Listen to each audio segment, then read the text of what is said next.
Occuper les enfants avec des activités à la fois ludiques et utiles, c'est la grande équation que doivent résoudre les parents pendant les vacances scolaires.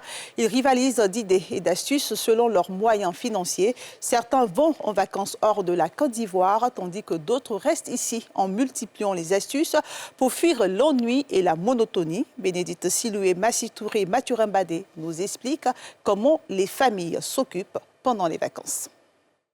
Nous sommes à Cocody Mbadon.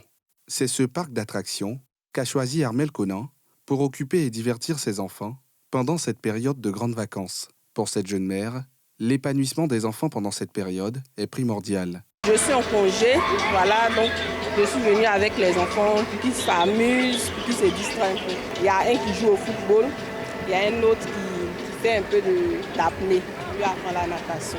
Puis on fait un peu de lecture. On fait tout ça parce que pendant l'année scolaire, les enfants sont stressés, on est derrière eux pour les études. Donc quand c'est les vacances, on leur permet de se distraire, de s'amuser dans ces petits coins-là, voilà. À l'inverse de Armel Conan, les contraintes professionnelles empêchent certains parents de s'occuper des activités extrascolaires pendant les grandes vacances. Ils optent alors pour des journées d'accueil en centre de loisirs, un endroit où les enfants peuvent à la fois s'amuser et apprendre. C'est des services qui sont assez nouveaux dans notre environnement.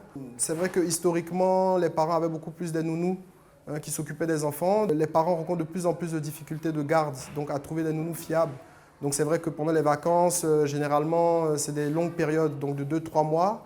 Les parents préfèrent quand même qu'il y ait un cadre beaucoup plus professionnel où les enfants puissent se retrouver et puis avoir vraiment des activités qui sont orientées par des professionnels pour les encadrer. Là, c'est le groupe de la garderie et c'est des enfants âgés entre 6 mois et 2 ans. Le but de ce groupe, c'est vraiment les amener à être autonomes. Dans les gestes du quotidien, on a des activités de créativité, on a du coloriage, on a de la peinture. Après, on a aussi des activités de musique et danse pour l'expression artistique et puis des activités aussi sportives pour les faire bouger un peu. Si certains parents trouvent cela important, c'est loin d'être le cas pour d'autres. Personnellement, moi, je ne pense pas trop à ça. Moi, je suis un peu casanier, on est là, on s'amuse à la maison, je regarde la télé.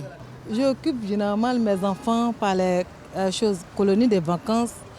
Cette année, par exemple, il y a le camp de scouts. Il ira en août là aussi, il va suivre aussi les cours de vacances. C'est comme ça que je les occupe. Pour Eunice Telloro, conseillère en éducation, les parents devraient prendre conscience de l'importance de l'occupation de leurs enfants pendant les vacances scolaires.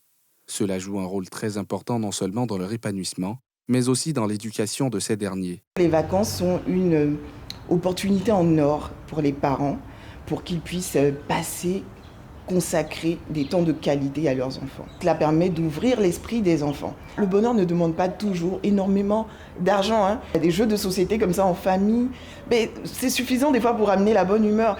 Les vacances, c'est fait pour se ressourcer, pour être stimulé avec des activités nouvelles. Il ne faut pas en mettre forcément trop. Certes, c'est bien de diversifier les activités, mais après tout, il ne faut pas oublier que les vacances, c'est fait pour se détendre, se ressourcer, se reposer. S'il est important d'occuper les enfants durant cette période de l'année, il faut savoir diversifier les activités, de sorte à délivrer un apprentissage ludique.